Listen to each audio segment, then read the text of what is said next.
Fix and flips can be incredibly profitable, but it's easy to make some mistakes along the way that can literally eat into your profits. I want to talk about these silly mistakes and how you can avoid them. Number one is not negotiating enough with the sellers. This could be upfront in the negotiation, or this could be at the time where you find that there's problems with the property through an inspection or something else like that. But at any time through that process, you need to be negotiating with the seller to get the best deal possible. And if an inspection's done and there's a problem with those inspections, you've got to renegotiate with that seller. I find a lot of newer and even some experienced real estate investors are concerned about renegotiating, especially when they have already gotten a pretty good deal. But the problem is if you're responsible for what's going to happen moving forward and you haven't given yourself enough room to replace the furnace or replace something that you found out during your inspections needs to be done, you're going to find yourself upside down or potentially even losing money, or at least making less than what you were hoping for. So this is really important that you re-look at the situation. What I like to do is call a timeout.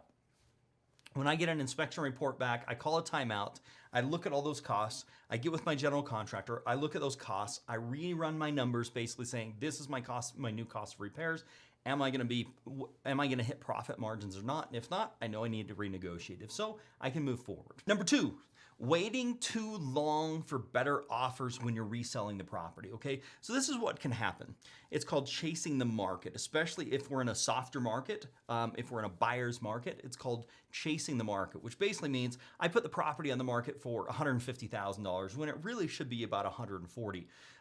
But then I don't sell it and values go down a little bit and it should be $130,000 and I lower it to $140,000.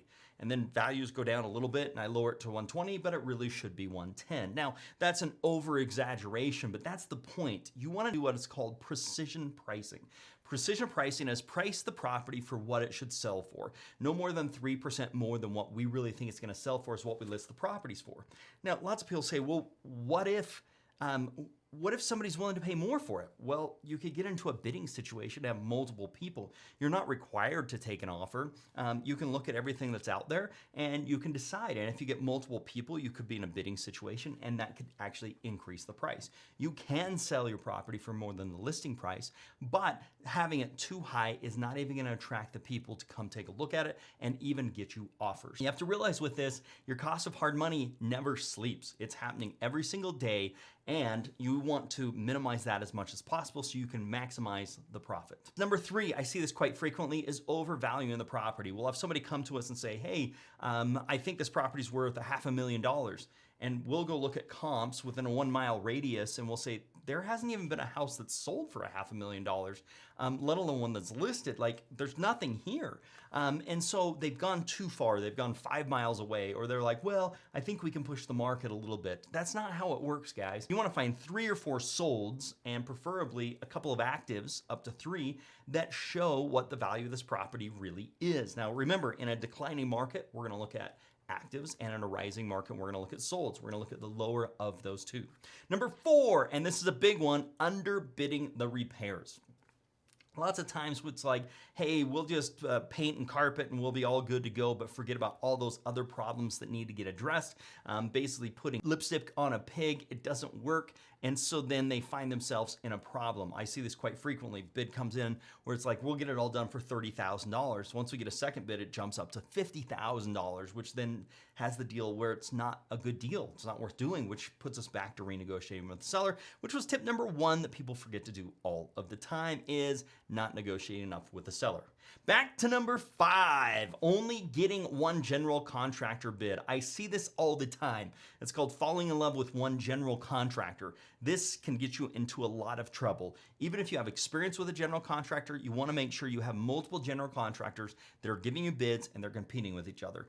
I liked it when my 2 general contractors, who I worked with both of them a lot, saw each other in the driveway. I'd meet with one at 9 o'clock and the other one at 10 o'clock. And when one was leaving, one was pulling up, and they always knew they were competing for business. So I was always getting the best pricing. So I want to make sure you're working with general contractors. If you're new and just getting started, I would recommend getting 3 general contractors bids. Here's something you've got to realize. When you go through the process of getting bids, you're learning, and you're going to learn a lot of things when you're going through the process of actually getting bids. So that's part of what you're gonna be learning, and it's very healthy for you because every general contractor is gonna point out something different.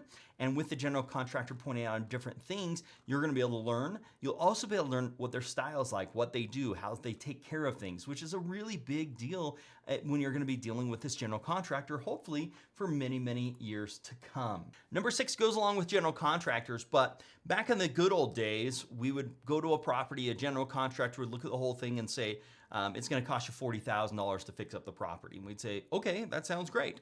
Now we were young, we were naive, we didn't realize this. And so he would get out a piece of paper and say, whole house, $40,000. And I'd sign it and he'd sign it and we were good to go, right? Well, no, because what would happen is I'd go in and say, why didn't you finish this? And they're like, well, that wasn't part of what we were gonna do. And I said, well, that's totally what we were going to do. Remember the whole house for $40,000? And so there was problems with that. Now, I'm not saying that it was all on the general contractor, because some of it could easily be on me where I thought something, he thought different, but we didn't have that. So what I recommend you do is go line item by line item. You talk every single room, what's gonna be done, what's not going to be done. You document that, you put prices for each one of those, so you never have to deal with, well, that wasn't included, and you think it is, and they think it's not, and that turns into a problem because you have already taken the time up front. I find so many people that rush up front before they buy the property, which then puts them in problems after they purchase the property. Number 7 is not monitoring the rehab project. You have got to be at that project a minimum of once a week. I would prefer twice or 3 times a week, but a minimum once a week. Now with that, you should have a scope of work that has the timelines built in, and you should be saying, did we get the things done we said we would last week, and what are we working on this week? And if we didn't get done last week, how are we gonna fit that in so we can stay on schedule? See, the 2 things you wanna make sure is you're on time and on budget. Those are gonna be the big things you're gonna wanna make sure happening, and being there and monitoring the rehab process is going to be a big help. Number 8, not having a services agreement with a general contractor. I see this all the time. Just because you have a scope of work which agrees upon pricing and what's going to happen, there's other things you're going to want the general contractor to be responsible for. For example, I want my general contractors to be responsible for repairs for the first 90 days. So if something they install breaks or doesn't work properly, I want them to come back and be able to fix that, which generally happens when my new buyer comes in and they get a home inspection and they find a few things. Maybe the wiring was done wrong, or maybe this, just little things that were looked over that aren't a big deal. I want to be able to call my contractor and say, hey, this was all things that should have been done properly. There was a mistake on these, go back and get it fixed. Number 9, not getting pre-approved for hard money funding when you start looking. I find a lot of people going out there looking without knowing if they're going to get the funding. That's a cardinal mistake that new fix and flippers make. Make sure you're all approved for your hard money. You understand how it's going to work. And number 10, the final spot, is not following up enough. If you're doing direct to seller, you've got to be following up with these people until they sell to you or until they tell you to never call them again. You want to be building relationships so they don't tell you to never call again, but most people call once, they never call again. Like, this is a long-term thing. You're going to want to call these guys every single year, multiple times a year, forever, until they sell you their house or they tell you to never call again. Okay, I put together a little video on how to quickly estimate your profit for a fix and flip, because that's gonna be your next step in this, is how do I know if I'm making money or not making money, as we talked about earlier. Check out this video, you're gonna enjoy it, and make it a very profitable day.